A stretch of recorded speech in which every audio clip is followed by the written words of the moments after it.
For this particular quilt, you need scraps, as you know, so we are going to be working with quite a number of scrappy pieces. I have a square here, and I'm going to measure 1 inch in on this side and on the other side do the same. I'm not using a heat erasable pen, but if you have one of those, you can. I'm just making a dot so that I know exactly where it is. Then I'm also going to fold it in half to find the center point. You can measure across and find it, but I'm just going to fold it in half for easy peasy work, and then crease it so that I know the center point is. Then I'm going to measure 1 inch down. I'm going to use my smaller ruler for this here so that it's easier to demonstrate the whole process. So I'm going to measure 1 inch down from the center to the middle there using the smaller ruler. So once I start that, I'm just going to measure 1 inch down. So it's 1 inch for each of them. Do remind though that it's going to be a free pattern, so don't worry about taking down any measurements or anything like that. It's going to be there for you in the link in the description box down below. So what I'm going to do is to draw some lines from each of the bottom corners to the middle point there. Basically, I'm just making a triangle. That's it in a nutshell, basically. So we're going to do some diamonds on point to ensure that we get just different separate cuts. I think I have 3 layers here, and I'm just going to draw the line from the 1 inch down to that corner there, as you can see, and angle it down there so it's easier. I mean, you can use larger squares if you want, but obviously with scraps sometimes you're limited to what sizes you have based on the scraps you have left over.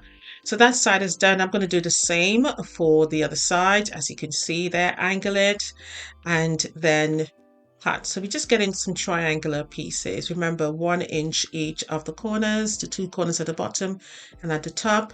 From that point there where the 1 inch stops or starts, and I just cut. Now, if you want, you can draw lines just so that you know what you're doing, but at the same time, I think just putting it on, see the 1 inch there marked, and at the top as well, just for clarity so that you know and you understand exactly what I'm referring to. So it's quite easy. It's very simple, very beautiful pattern, and it works.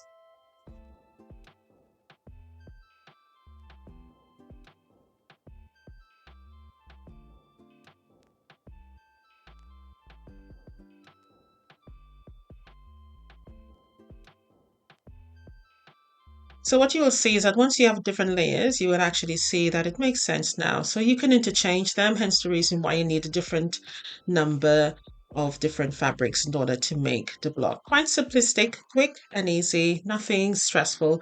And you will go through however many blocks that it says in the pattern and you do the exact same thing.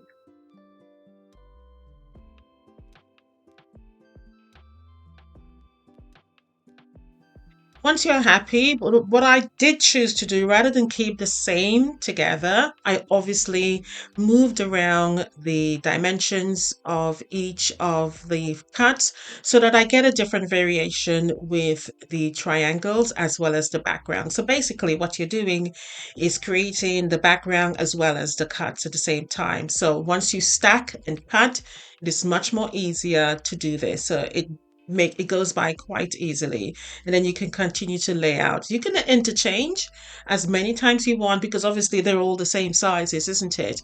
And you go ahead and then start to do your stitching. Sewing it together is quite easily. For me, I think what was a little bit more confusing is deciding which colors I want to go. So here I am using lights and darks or different variations of mediums and darks together as well. But I think definitely use some white. If you're going to go very colorful, I would advise you to use some light in there. It doesn't have to be white. It could be cream. It could be just a nice soft neutral to rest the eyes because as we know, colorful scraps can be quite loud. So just give it, tone it down slightly so that the eyes have somewhere to rest. Now let's sew this together. It's quite easy. So you're going to start with the triangle on top of one of your background shapes, okay? And then you just simply put it together. So point to the top and point to the down. So it's on a sort of a twisted shape, but again, the pictures will show you quite clearly in the pattern, as you can see me sewing it here. Quite easy. It is really not difficult at all. Okay, it's a little bit time consuming. You can chain piece, which is what I did for it to move by quickly. You will finger press, as you can see me doing here, and the first side, and you can see that it looks a bit awkward. Never mind, the other side fits on quite easily. And again, we are still working with a 1/4 inch seam. Notice how I've placed it up. Let the tip just go over so that it comes down properly and it's level. If you go too high, then obviously it's going to be short. So you just need the tip hanging over the 1/4 inch when you lay it on top. Just bear that in mind. So just carefully watch me sew it so that you'll see exactly how I do it. But again, I'll take some close pictures so that you can actually see how to lay this down properly so it doesn't give you any difficulty. But it's a beautiful pattern and I'm sure you won't be disappointed at all. So notice again, I finger press, making sure it's flat on the other side. And again, you're going to take the other one, use making sure it's the same background because notice I have it all laid out in front of me. And again, I allow the top just to stick out at the top. If you go too far, it's going to be short. So you'll have to trim it. All right. So just a tip, just a 1/4 inch. It's the same 1/4 inch you're going to have hanging over at the top there. And then you just start to sew. Simple.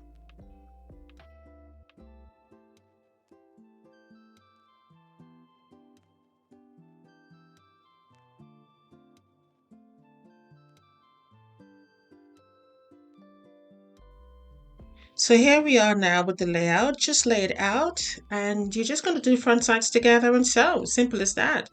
Once you're happy with the layout, as every other quilt, you will simply just stitch it together. What I am doing here though is pairing them so that I can simply do a chain piece and do a row quite easily.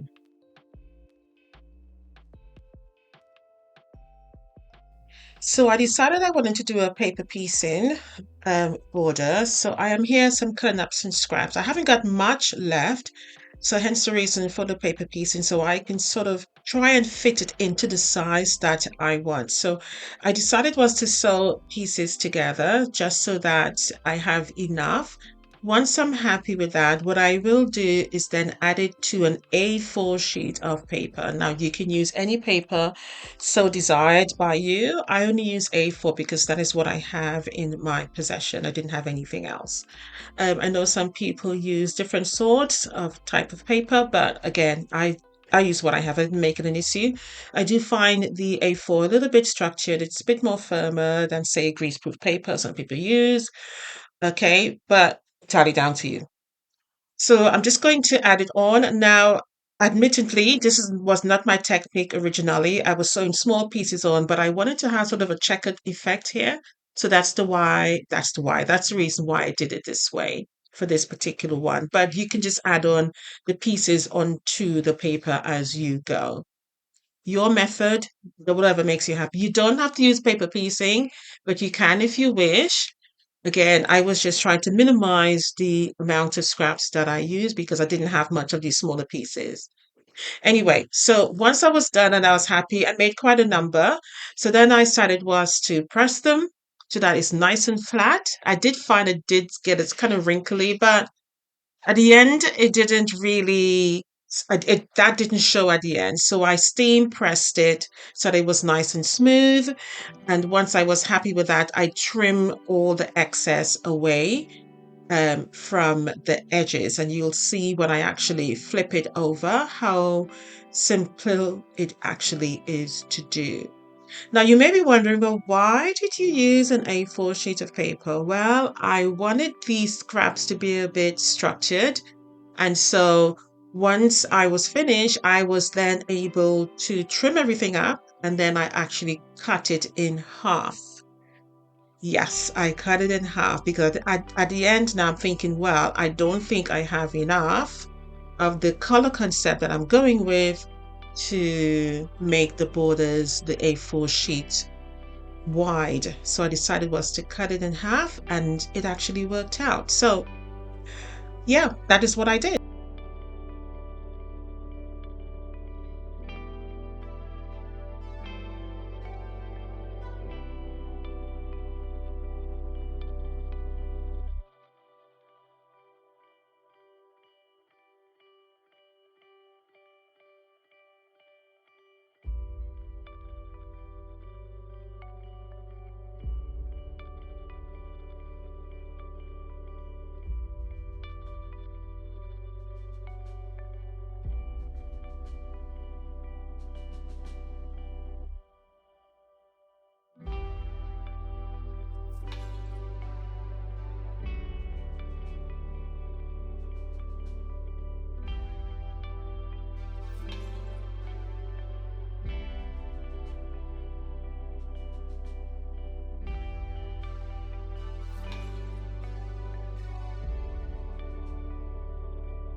So here is this beautiful quilt.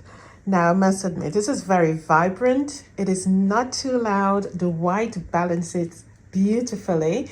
One of my favorite things about the diamonds is all the colors and how it's mixed up all together. Scrappy quilts are one of the most amazing things. And I think I've said this before, I never used to like scrappy quilts until I actually started making them myself. And now, yeah, I'm totally hooked.